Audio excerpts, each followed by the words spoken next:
Magandang gabi, Mayores Camoren. Naniniwala ako na lahat tayo may tinatawag na greatest love.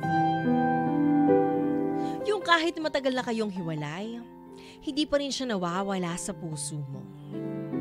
May dumating mang bago, meron pa rin siyang puwang na nakaukit sa puso mo. Kadalasan sila yung may mga what if sa buhay mo. Na sayang, bakit pa kasi sumuko ako? Sayang, ako sana'y kasama niya ngayon. Pero wala. Hindi talaga kayo. Eto na nga, ang heart story ko. May ex po ako na tawagin na lang natin sa pangalang Nino. Almost 4 years din kami ni Nino. Hindi man ganun ka-healthy yung relasyon namin, pero alam ko sa sarili ko na siya yung matatawag kong greatest love. Okay naman, halos ang lahat. Pero ayaw sa kanya ng mga magulang ko. Pero kahit ganun pa man, pinaglaban ko yung relasyon namin to the point na nasasaktan na ako ng nanay at tatay ko. Bawal na ako lumabas ng bahay, tumatakas lang ako. Ilang beses ko siyang kinausap, nakausapin sana ang magulang ko para sa amin. Pero pinangunahan siya ng takot. Tumagal kami ng 4 na taon na hindi man lang siya humaharap sa magulang ko. Okay yung trato sa akin ng magulang niya. Wala kang masasabi. Pinaramdam nila sa akin na gusto nila ako.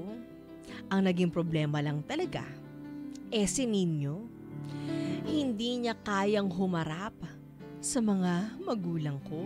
Nagsawa ako sa setup namin at nasaktan ako sa mga bagay na hindi niya kayang gawin sa akin before. Ilang taon din ako nangulit na subukan niya. Baka maayos pa sa mga magulang ko. Pero wala ang duwag ni Nino. Hanggang sa sumuko na lang ako. Ewan ko. Nagising ako na pakiramdam ko pagod na ako. Pakiramdam ko wala na akong nararamdaman before that. Na-realize ko rin na dumarating na ako sa point na hindi na siya yung maiisip ko agad kada umaga. Natitiis ko na siyang hindi kausapin. Natitiis ko na siyang puntahan. Ako lang kasi yung kayang pumunta sa kanila kasi bawal naman siya sa bahay. Kaya humingi ako sa kanya ng space nung una. Pero ayaw niya. Pero pursigido ako, kaya pumayag rin siya. Tumagal yung cool off namin na yun for almost 2 months. Walang usap, walang paramdam. Nung ika-3 buwan, na wala kaming pag-uusap, meron na akong nakaka-chat noon, si Bing. Halos 2 linggo na kaming nagkakausap ni Bing. So etong si Nino, nangangamusta lang, nakikipag-usap naman ako, pero hindi ako bumalik. Nagalit siya kasi akala niya pahinga lang daw, pero hindi raw siya tumigil sa pagmamahal sa akin. Pero wala na akong nararamdaman sa kanya that time. Kasi pakiramdam ko noon, naging ayos ang lahat nung nawala siya.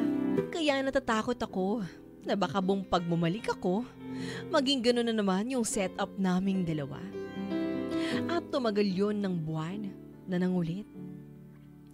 Tapos, si Bing, gusto ko na. Mabait si Bing. Sobra. At nanliligaw siya sa akin noon. Pero hindi alam ni Nino na may ganun na pala. Lumipas ang mga buwan na sinagot ko rin si Bing. At nalaman yon ng ex kong si Nino. Nagulat siya. And at the same time, nasaktan siya. Umiyak siya sa akin. Pero wala na akong maramdaman. Hindi na kami nag-usap after ng pag-uusap namin nung nalaman niyang kami na ni Bing. Medyo naging okay naman yung takbo ng relasyon ko sa bago ko. Kaso, hindi ganun ka-perpekto at hindi ko masyado naiintindihan na ganun pala. Lagi kaming nag-aaway noon, siguro araw-araw. Sa 3 buwan na magkasama kami, hindi ko kaya. Nagtiis ako ng hanggang 6 na buwan. Pero naging okay-okay naman na. Pero one time, nag-away kami ni Bing. Malala yung pag-aaway namin. Hindi ko alam kung ano ba nangyari sa akin at kung ano meron sa akin. Kung bakit naisip ko si Ninyo. Bigla ako siyang na-miss at kinausap ko siya. Chinat ko siya at nangumusta ako sa kanya. Hindi ko ba kalain na re-replyan pala niya ako noon matapos sa ginawa ko sa kanya. Nag-usap kami. Nag-open din ako sa kanya na sitwasyon na meron ako that time. Sabi niya sa akin, bumalik na lang daw ako sa kanya.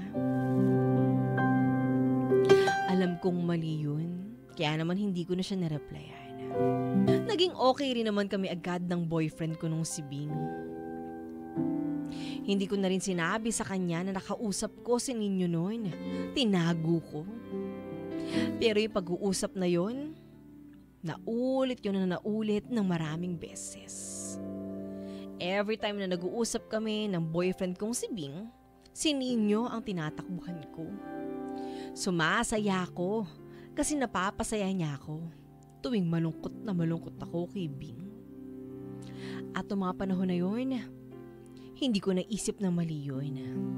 Dahil libang na ako sa saya na napaparamdam niya sa akin. Nag-level up yun to the point na kahit hindi kami magkaaway ni Bing, nag-uusap pa rin kami ni Ninyo. Tumagal din yun ng paulit-ulit. Tapos dumating sa point na palagi ako pinupuntahan ng boyfriend kong si Bing. As in araw-araw. Simula 8:00 ng umaga, nasa bahay na siya. Tapos uuwi siya ng 12:00 na ng hating gabi. At dahil doon, nawala yung oras na magkausap kami ng ex kong si Ninyo. Kaya nahinto rin yung pag-uusap namin. At naging okay kami ni Bing na kahit nagkakaaway kami, hindi ko na din pinipiling makipag-usap sa ex kong si Ninyo. Naging okay naman ang lahat. Natigil yung sa amin ni Ninyo. Hanggang sa tumagal na kami ng 2.5 taon ni Bing. Ay, nag-away ulit kami ngayon. At ayun, nagkausap na naman kami ni Ninyo. Pero ngayon, pinili na naming magkita. Nagkita kami ng patago. Gabi na noon at naisipan namin na sa dagat na lang mag-usap. Sobrang gaan sa pakiramdam na makasama ulit siya. Namimiss ko siya ng sobra. Pakiramdam ko, mahal ko pa rin siya. Umiiyak ako sa kanya, sa lahat ng problema ko, sa lahat ng away namin ni Bing, at sa iba pang problema ko. Naging sandalan ko siya every time na malungkot ako o may problema ako. Palagi siyang nandyan para sa akin. Palagi niyang pinapagaan ang loob ko. Pero nung nagtagal, alam namin ni Ninyo na mali. Tinanong niya ako kung ano ba kami. Wala akong masagot kundi hindi ko rin alam. Kaya ng mga oras na yun, naiisip ko na rin na mali talaga yung koneksyon na meron kami. Kasi niloloko ko yung boyfriend kong si Bing at aware ako dun. Pero patuloy kong ginagawa, kaya nagigilty rin ako. Hanggang isang araw, sabi ko mag-usap kami. At walang bago, palagi siyang free pagdating sa akin. Kinausap ko si Ninyo, natigilan na namin kung anong meron kami. Umiyak siya sa akin. At nakiusap na hindi naman daw siya nanggugulo. Gusto lang daw niya akong makasama at makausap. Pero pinaliwanag ko sa kanya na mali talaga yung amin. Nag-usap kami ng matagal at hinalikan ako ni Ninyo na siyang kinagulat ko. Nagmakaawa siya sa akin kung pwede raw sa kanya na lang ulit ako. Pero tumanggi ako. Hindi pwede. Mali yun. Mahal ko ang boyfriend ko. Mali yung ginagawa ko sa kanya. Mali yung sa amin ni Ninyo. Matagal na kaming tapos. Kaya dapat wala nang ganito. Naisip ko na pagkakataon na rin namin yun kasi wala naman kaming halos closure kaya siguro ganun kami.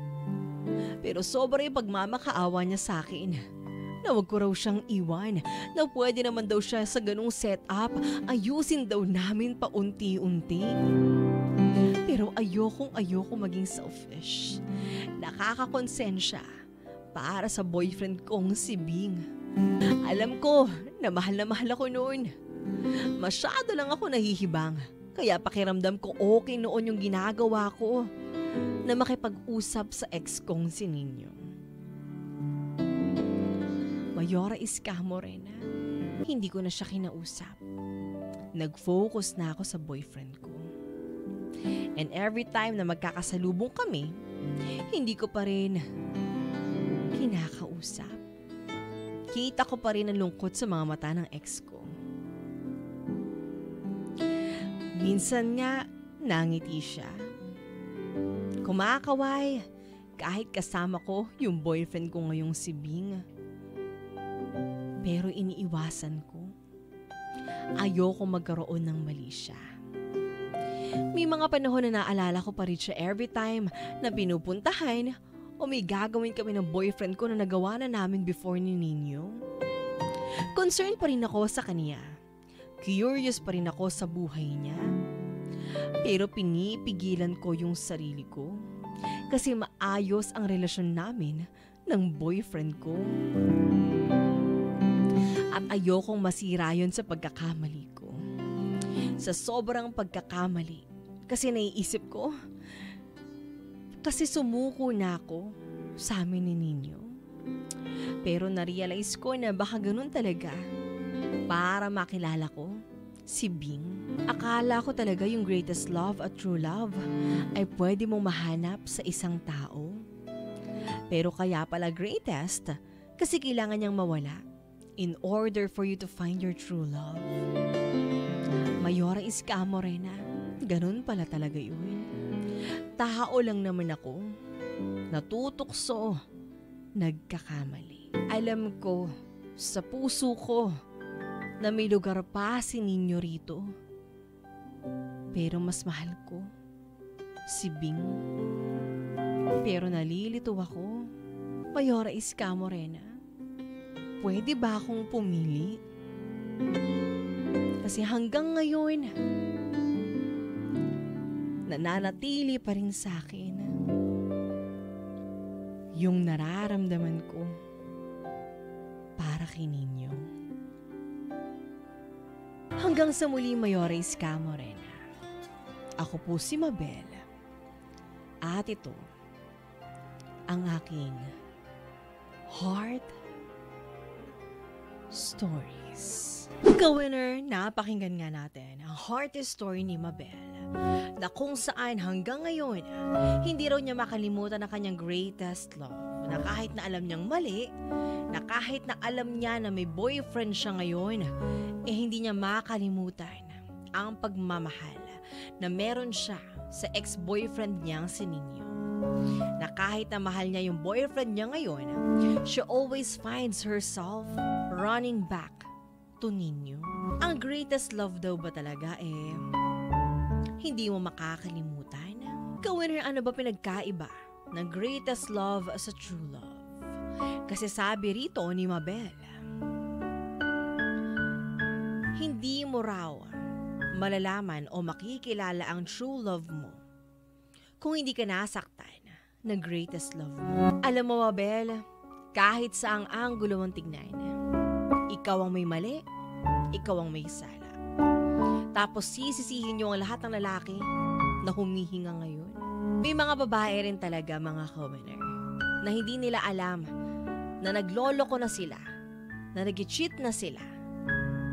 Kasi paniwalang-paniwala sila sa kalokohan nila na hindi, nagpapa-comfort lang ako kasi malungkot ako. Hindi naman cheating yun kasi wala naman kami at hindi naman naging kami. At walang nangyari sa amin. Pero mali ka, winner. Micro-cheating is still cheating. Ang nangyayari kasi, Mabel, meron na kagad rebound kapag naging failure ang relationship mo ngayon with Bing. Ang ginawa mo, panakipbutas mo parehas sila. Yung tipong kapag hindi mo mabitawan yung isa at di bumitaw, may sasalo pa rin sa'yo. Ang buhay ay hindi parang isang backup plan. Hindi lahat ng pagkakataon meron tayong fallback.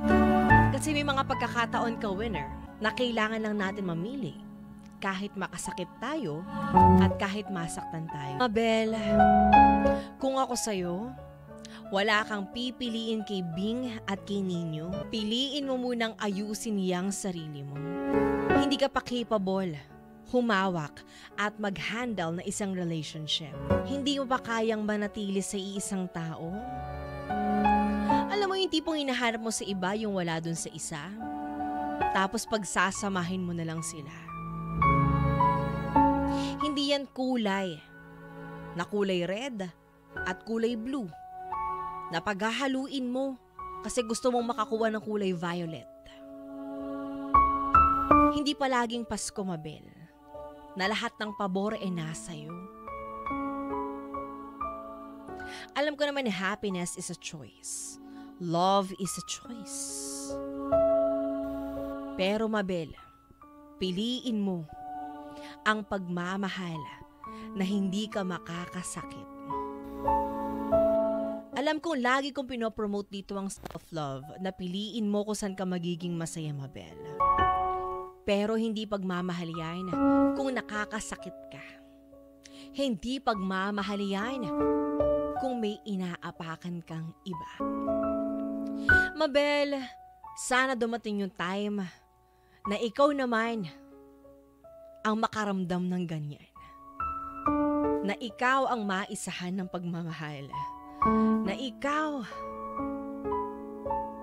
ang isa sa option at pagbibilian para maramdaman mo kung gaano kasakit ang ginagawa mo ngayon. You are giving false hope sa dalawang lalaki. Hindi nakakaganda yan at hindi mo ikinaganda yan, Mabel. Kung feeling mo, ang ganda-ganda mo dahil pinag-aagawan ka ng dalawang lalaki, hindi. Dahil mas kaawa-awa ka ngayon, Mabel.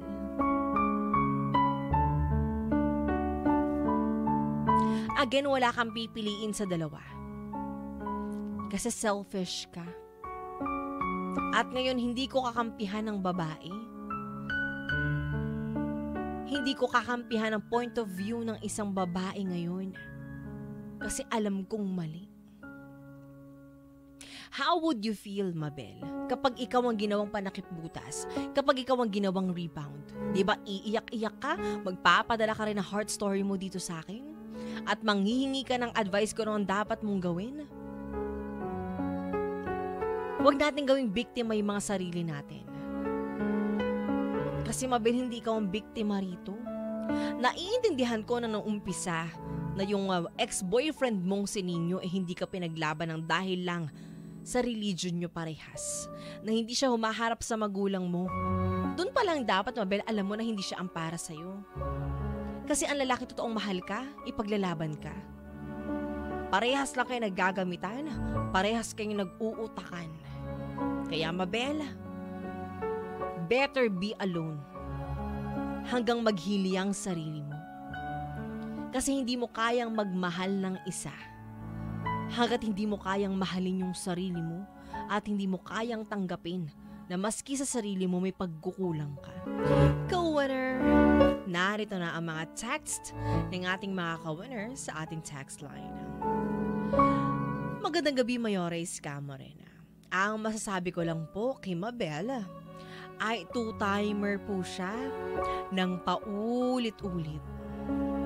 Hindi po yata nagmamahal yan Nantitrip lang. Sabi naman dito ni Gina, Mayora Iscamore na dapat piliin ni Mabel kung sino sa dalawa ang gusto niya. Pero kung ako ang tatanungin, mas mabuti nang si Bing na lang ang piliin niya. Kasi mas mabuti yung present kesa sa past relationship. Huwag na siyang makipagkita kay Nino. Kung ano ang magiging feelings niya at i-focus na lang niya kay Bing ang atensyon niya. Maaaring mawala ang feelings niya kay Nino. Wala kasi silang closure. Kaya nalilito siya sa kanyang nararamdaman. Sabi naman ng ka-winner nating si Arlene, hindi greatest love yan. Ka-abnormalan yan. Alam mong may partner ka, pero nagpapa-comfort ka pa rin sa ex mo. Pag nahulog ka at may nangyari, hindi ka na makakawala dahil pinili mong pasukin ang mali. Kung gusto mo ang ex mo, ayusin mo ang lahat at timbangin mo kung sino ang mas matimbang, si ex o si present na nandyan sa tabi mo. Walang mali sa pagmamahal. Ang mali, pinili nating makasakit ng taong nagmamahal sa atin.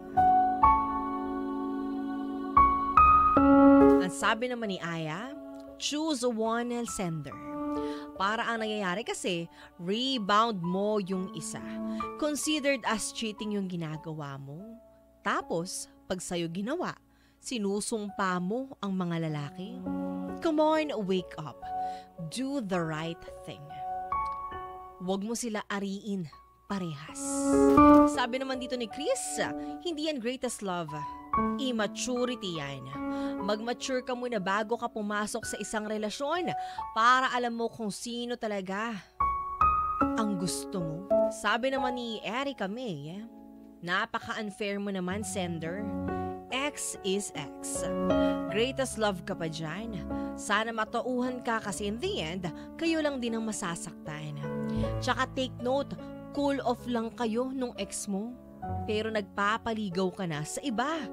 Hindi mo muna tinapos yung una mong relasyon na bago ka pumasok ka sa iba. Susme, ka-winner, yan ang heart story ni Mabel. Kasama't kapiling niyo pa rin ang nag-iisang Mayora nyo sa radyo, Mayora Iska Morel.